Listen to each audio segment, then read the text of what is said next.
ഇറാൻ്റെ ഒരു പിടിവാശി കാരണമല്ലേ ഇസ്രയേൽ ഇറാൻ പോർമുഖം തന്നെ തുറന്നത്? കാരണം ആണവായുധത്തിൻ്റെ പേരിലാണ് ഇത് ഇങ്ങനെ സംഭവിച്ചിരിക്കുന്നത്. അതുകൊണ്ടാണെങ്കിൽ എന്തുകൊണ്ട് ലോകത്ത് ഇതുപോലെ മറ്റ് പലയിടങ്ങളിലെയും പലരും അറ്റാക്ക് ചെയ്യേണ്ടതല്ലേ? അല്ല, ഏറ്റവും പ്രസക്തമായിട്ടുള്ള ചോദ്യം എന്തുകൊണ്ട് പാകിസ്ഥാൻ 1990 തന്നെ ബോംബ് ഡെവലപ്പ് ചെയ്ത് വെച്ചിട്ട് ഞങ്ങളുടെ ഇസ്ലാമിക് ബോംബ് ഉണ്ടാക്കി ഇസ്ലാമിക രാജ്യങ്ങൾക്ക് വാടകയ്ക്ക് കൊടുക്കപ്പെടും ഗർഭപാത്രം എന്ന് പറയുന്നത് വാടകയ്ക്ക് കൊടുക്കപ്പെടും ഞങ്ങളുടെ ആണവ ബോംബ് എന്ന് പരസ്യമായിട്ട് പ്രഖ്യാപിച്ചുകൊണ്ടിരിക്കുകയല്ലേ?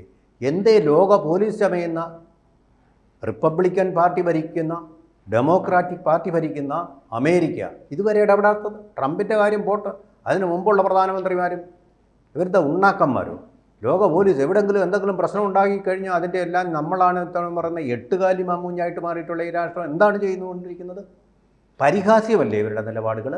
നോക്കൂ, ട്രംപ് എങ്ങനെ അധികാരത്തിൽ വന്ന് ഞാനിപ്പോൾ ഉക്രൈൻ പ്രശ്നം ഇപ്പോൾ ഓരോ ദിവസം കൊണ്ട് പരിഹരിക്കും, ഇസ്രായേലും ഹമാസുമായിട്ടുള്ള പ്രശ്നം ഇപ്പോൾ ഒരു ദിവസം കൊണ്ട് പരിഹരിക്കുമെന്നും പറഞ്ഞാലേ അധികാര സിംഹാസനത്തിൽ ക്യാപിറ്റോളിൽ വന്ന് കയറിയത്.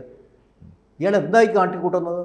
യുദ്ധത്തിൻ്റെ ആഴം വർദ്ധിപ്പിക്കുകയല്ലേ? ഇതിൻ്റെ ഇപ്പോൾ ഇറാനും ഇസ്രായേലും തമ്മിലുള്ള യുദ്ധത്തിൻ്റെ പ്രധാന ആണിക്കല്ലെന്ന് പറയുന്നത് ഈ ട്രംപാണ്, ഡൊണാൾഡ് ട്രംപ്. ഇയാളാണിത് വെച്ച് കൊടുത്തത്. ആണവ ചർച്ച തെരഞ്ഞെടുപ്പ് പ്രചാരണ വേളയിൽ ഇറാന് താക്കീത് കൊടുത്തതാണ് ട്രംപ്.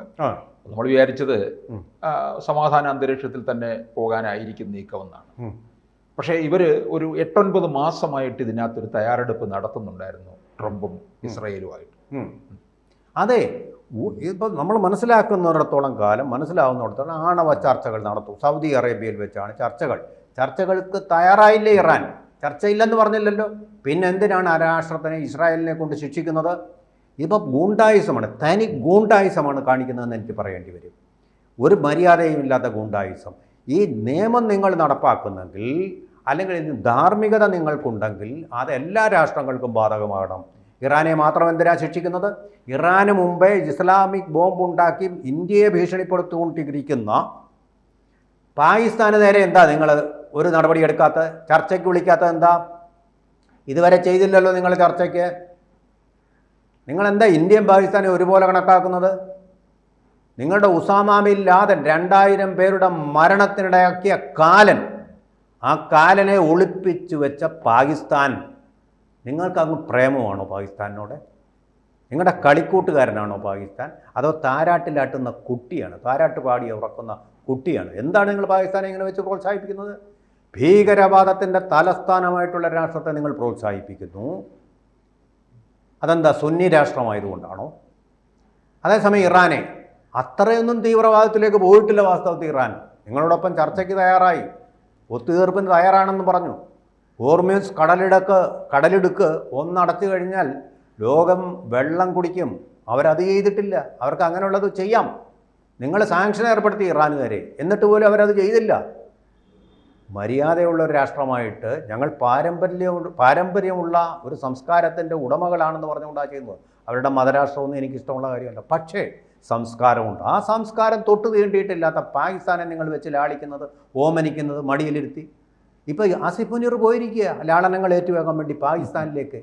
6 ദിവസത്തെയാണ് സന്ദർശനം. ഫീൽഡ് മാർഷൽ, ലോക നമ്പർ 1 വർഗീയവാദിയാണ്. ഇന്ത്യയുടെയും ചൈനയുടെയും സംസ്കാരം രണ്ടാണെന്ന് പറഞ്ഞ മഹാൻ. അപ്പോൾ ചൈനയുടെ സംസ്കാരം എന്ന് പറഞ്ഞാൽ ഇന്ത്യയിൽ നിന്ന് പോയിട്ടുള്ള സംസ്കാരമാണ്. അപ്പോൾ നിങ്ങൾക്ക് അന്നേരം സംസ്കാരത്തിന് മോശമായിട്ടൊന്നും തോന്നുന്നില്ല? ചൈനീസ് സംസ്കാരത്തിന് ഇസ്ലാമികമല്ലല്ലോ, അനിസ്ലാമികമാണല്ലോ. സിൻജിയാങ് പ്രവിശ്യയിലെ എത്ര മുസ്ലിങ്ങളെയാണ് അവർ ഇരുമ്പറയ്ക്കുള്ളിലിട്ടിരിക്കുന്നത്? എന്തേ നിങ്ങളുടെ നാവടങ്ങുന്നില്ല? അപ്പോൾ പേടി. ഇന്ത്യയെ നിങ്ങൾക്ക് പേടിയില്ലാഞ്ഞിട്ടല്ലേ? ഓപ്പറേഷൻ സിന്ദൂർ കൊണ്ട് പാഠം പഠിച്ചെങ്കിൽ ഇപ്പോൾ പേടി വരും.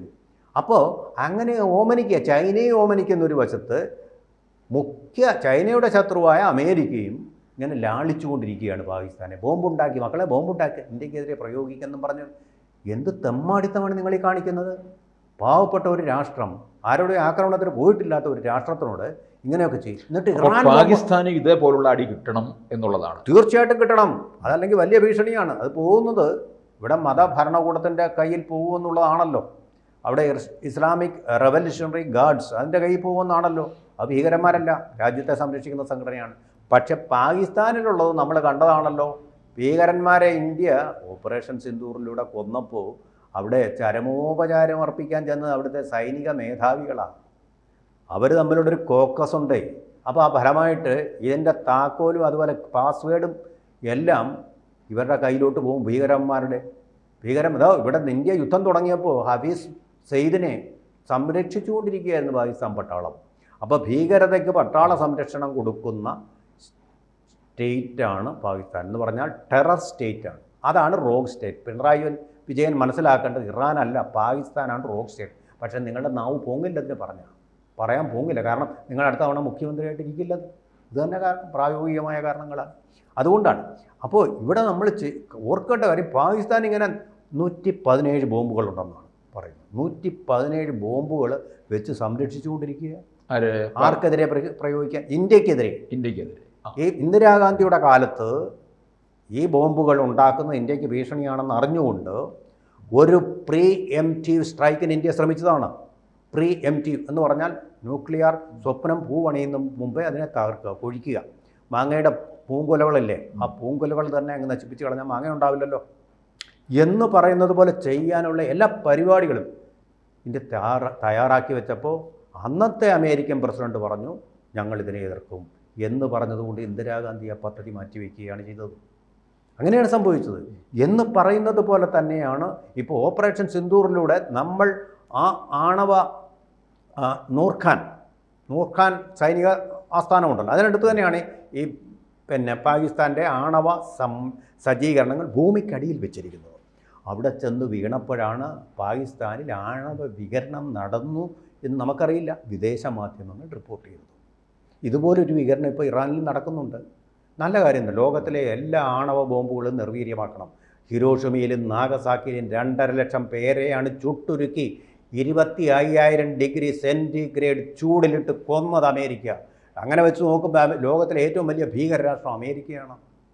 യുദ്ധം റഷ്യ ഒതുക്കുകയായിരുന്നു. ജർമ്മനിയെ തോൽപ്പിച്ചുകൊണ്ട് 2ാം ലോക മഹായുദ്ധം സഖ്യ കക്ഷികളുടെ വിജയത്തിലേക്ക് പോകുന്ന സന്ദർഭത്തിലാണ് റഷ്യയെ ഒതുക്കാൻ വേണ്ടി നാഗസാക്കിയിലെ ഹിരോഷിമയിലെ പാവപ്പെട്ട ജനങ്ങളെ 25,000 ഡിഗ്രി ചൂടിലിട്ട് ചുട്ടു പൊള്ളിച്ച് America Little Boy Fat Baby എന്നീ 2 ബോംബുകൾ ഉപയോഗിച്ച് ചുട്ടു പൊള്ളിച്ച് കൊന്നത്.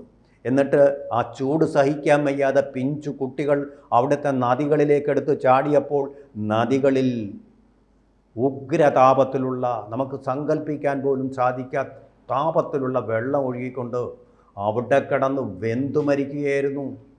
ലോകം മനസാക്ഷിക്ക് നിരക്കാത്ത കാര്യങ്ങൾ. ബോംബുകളെല്ലാം നശിക്കണം.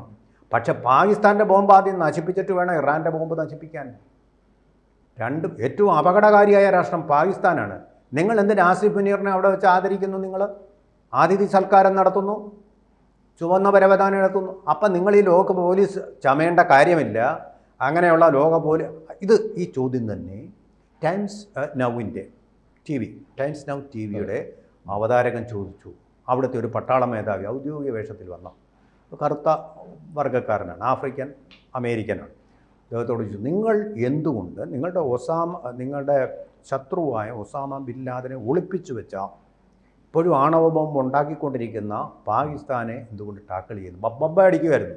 എന്നിട്ട് അയാൾ പറഞ്ഞു ഇറ്റ് ഈസ് അമേരിക്കൻ ഇൻട്രസ്റ്റ്. അപ്പോൾ 2 ഇരട്ടത്താപ്പാണ്. ഇറാനോടൊരു നയം, പാകിസ്ഥാനോട് മറ്റൊരു നയം. ഇതിൻ്റെ പേരാണ് ഇരട്ടത്താപ്പിൻ്റെ കേന്ദ്രമാണ് ക്യാപിറ്റോൾ ഹിൽസ് എന്നുള്ള കാര്യത്തിൽ പെൻറ്റഗണും എന്നുള്ള കാര്യത്തിൽ ഒരു സംശയമില്ല. അമേരിക്കയ്ക്ക് ഒരു തരത്തിലുള്ള സംശുദ്ധിയും ഇല്ല. അതിനേക്കാൾ ഭേദം സോവിയറ്റ് യൂണിയൻ ആകട്ടെ ഇറാൻ്റെ അടുത്ത സുഹൃത്താണ്. പക്ഷേ അവരിപ്പോൾ നിശബ്ദമാണ്. കാരണം അവർക്ക് അതിനുള്ള ശക്തിയില്ല. ചൈന മറ്റൊരു സുഹൃത്താണ്, അവർ നിശബ്ദമാണ്. അപ്പോൾ ഇത് പക്ഷേ ഇറാൻ എന്ന് പറയുന്ന രാഷ്ട്രം പിടിച്ചു നിൽക്കുക തന്നെ ചെയ്യും. അതിൻ്റെ ഒരു ആന്തരിക ശക്തി എന്ന് പറയുന്നത് വളരെ വലുതാണ്. അത് ഇസ്ലാമിൽ നിന്നുണ്ടായിട്ടുള്ളതല്ല, ജനങ്ങളുടെ സാംസ്കാരിക ഏകതയിൽ നിന്നുണ്ടായിട്ടുള്ളതാണ്. ആ സാംസ്കാരിക ഏകതയാണ് ഇന്ത്യക്കും വേണ്ടത്. എന്നു മാത്രമല്ല, ഇന്ത്യക്ക് വലിയൊരു നഷ്ടമാണ് ഇറാൻ തകർന്നു പോയത്. അതായത് പാകിസ്ഥാൻ്റെ സഹായമില്ലാതെ ചബഹാർ തുറമുഖം എന്ന് പറയുന്നത് ഇന്ത്യക്ക് വലിയ സഹായം ചെയ്യുന്ന ഒരു തുറമുഖമാണ്. ആ തുറമുഖം ഇന്ത്യക്ക് വലിയ സാമ്പത്തിക നേട്ടം ഉണ്ടാക്കും. നമുക്ക് എന്നേക്കുമായിട്ട് ഇറാൻ തകർന്നാൽ ആ ചാബഹാർ തുറമുഖവും കൂടി നഷ്ടപ്പെടും. അതുകൊണ്ട് ഇന്ത്യക്ക് ഇറാൻ്റെ തകർച്ച സന്തോഷിക്കാനുള്ള ഒന്നല്ല, സന്തപിക്കാനുള്ളൂ. കൂടുതൽ വാർത്തകളും വിശേഷങ്ങളും നിങ്ങളിലേക്ക് എത്താൻ ABC മലയാളം സബ്സ്ക്രൈബ് ചെയ്യുക, ബെൽബട്ടനും അമർത്തുക.